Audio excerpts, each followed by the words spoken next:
dadkan waxa qaalibka qabyaalada ninba wuxuu sheegay nin gaar ah laakiin Soomaaliya ayaa qolo ka doonay inan markaas ay yiraahdeen gaal baa tahay baa leeyo inanta ku siin mayno tolkiibu ku soo noqdo wuxuu yiri magiciin be anigoo reer hebel idin kamida maanta hadii inan reer hebel la diiday waxaan hormashanaga kiciye maxaynu sameeynaa caawa yaasiinka iyo qul wallaah iyo suuradaha sir xifdisirina dusha ka qayb wariya caawa si qabo reerkii uu tagay waxay yiraahdeen waa gogol baan idin leenahay sadina noogu diidan wardeeninku waa gaal yaa idin kuuri waa gaal waa balakhri qul wallaah waxad akhri suuratu yaasiin akhri في قرارة أنفسهم يعرفون أنه كافر طبعا هو قرنين قال ياهي لكن قبيالات دي أيها كحوك بلطي قبيالات بوهيلية إله الأمهيلي دين الإسلام الأمهيلي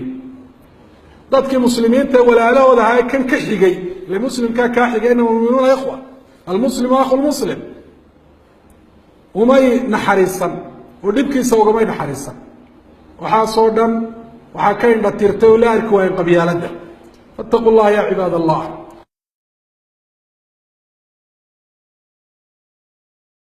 مشان يكعيه حين صمينا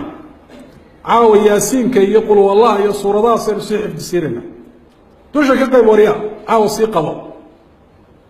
غيركي وتغي روحي ينادين يعرفون انه كافر طبعا هو قرنين قال ياهي لكن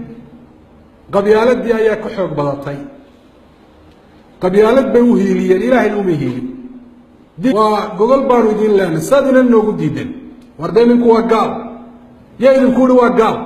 هذا الأخري قل والله واحد أخري سورة ياسين أخري في قرارة أنفسهم يعرف ذاتكنا وحا غالب كقبيالات ده من باوحو يشاقي من قارة ولكن صوماليا أيها قولا كدونا إنان markaas ay yiraahdeen gaal baa tahay baa leeyo inanta ku siin mayno